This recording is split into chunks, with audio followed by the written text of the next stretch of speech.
What's up, y'all? Hope y'all doing good. Hope y'all doing great. Hope y'all staying safe. That's the most important thing right now. Like it says in the title, reviewing Set It Off by Offset. This album has 21 tracks.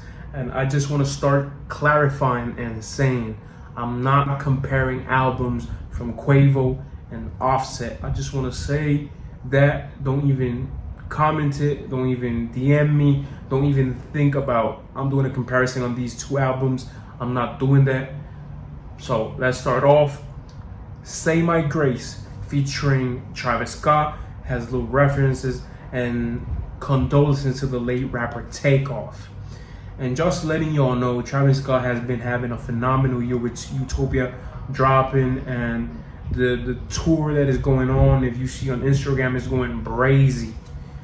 Worth It featuring Don Toliver has samples from Wild Thoughts from DJ Khaled, Rihanna, and Bryson Tiller, and Put Your Hands Where My Eyes Could See by from Busta Rhymes from 1997. Update featuring Future. I ain't gonna lie, great selection to have Future as a feature, but for that beat specifically, I would have gone with T Grizzly that's doing the same thing. I don't know. I think I heard Thing from Future, but I would have loved T Grizzly to be in this track just because the beat of it. Fan is the song that made me grasp and want to hear this album and try to review it and think if it's a good album or a bad album.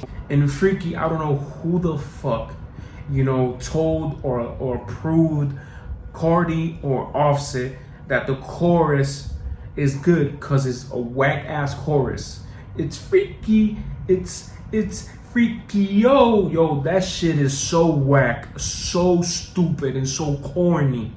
I don't know who the fuck approved that. Max Lord, I hope you did not approve that shit, because you were spamming the album for months now, bro.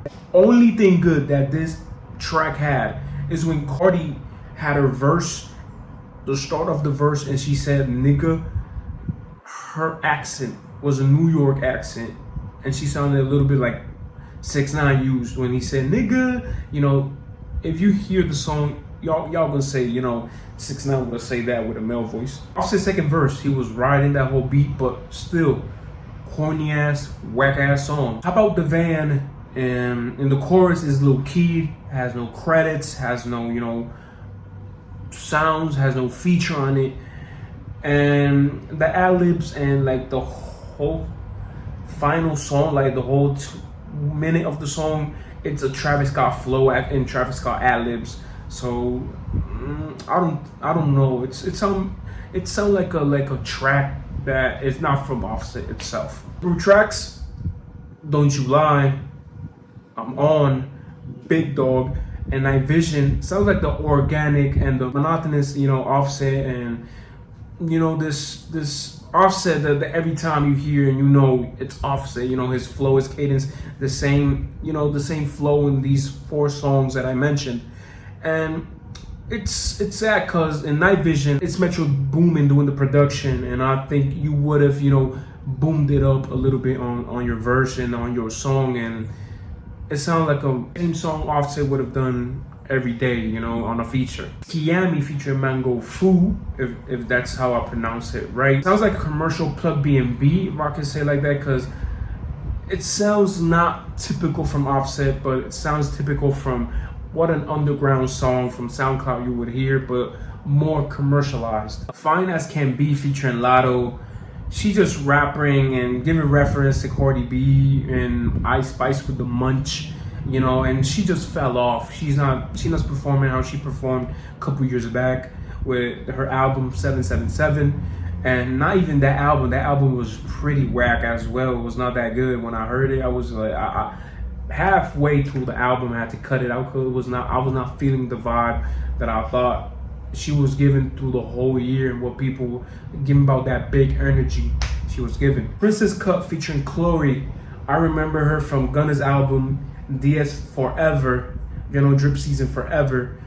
When this song with Offset is gonna be more underrated song from this album. And even though this song is the best constructed and the structure for the whole album, And I thought it was gonna be another song. It was gonna be, you know, just another throwaway or just another filling for the track list. But no, it was pretty well. I liked it and I have it on my playlist. So you need to hear this song out and you know, think it. People don't think this is gonna be an underrated song, and it is an underrated song. Between Jealousy and Freaky with Cardi B, that's the two features she goes in this album. Both songs are the description of their relationship. Jealousy better, and it's because Offset is riding the beat better. Not because it's a better, you know, chorus, a better formation song. It's just, I like it better because Offset domains much better this beat. Blame It on Set gives the balance to close strong this album. Even not being the last song of this project itself, I really think and I thought it was a Quavo diss because he how he promoted this song. I thought it was gonna be a Quavo diss, but it's more like an artist throwing shades label that at this point it's QC. I think because there's been rumors or there's been articles or there's been, you know, newsletters about why Offset left Migos, and it was something that happened with P. Quavo and Takeoff did not took that right because they thought they were, you know, prideful and they were joyful for what they have been doing through these years. But I think Offset wanted another thing, so that's why I think that's why they just stopped being a group. Healthy, the last track, I really think it was a little short to where it was going. It was getting a nice rhythm, a nice flow, and when the instrumental just took over the whole beat, and that's when the album, you know, just stops. And that's, you know, my 21 track album, hope you loved it, is the best thing right now. I really think it's a lot of monotony, it's a lot, you know, simple tracks, a lot of things that could have been done better. Like I said, I'm not comparing both albums, I'm not comparing their lives. I'm just giving a thought what my ear just captured and said, you know what, this is not a great album. There's better albums right now. Let me know in the comment section what you think. Did you like, did you not like this album? What's the best and what's the worst song? In the description there's my social media. Y'all can hit me up, y'all can ask for any advice, or you can just tell me, yo G, this is another album you can hear, so you can review it and I will give you a shout out on the video as well. I will see you on the next one. Love y'all. For the niggas and the bitches, everybody fuck 'em for the niggas.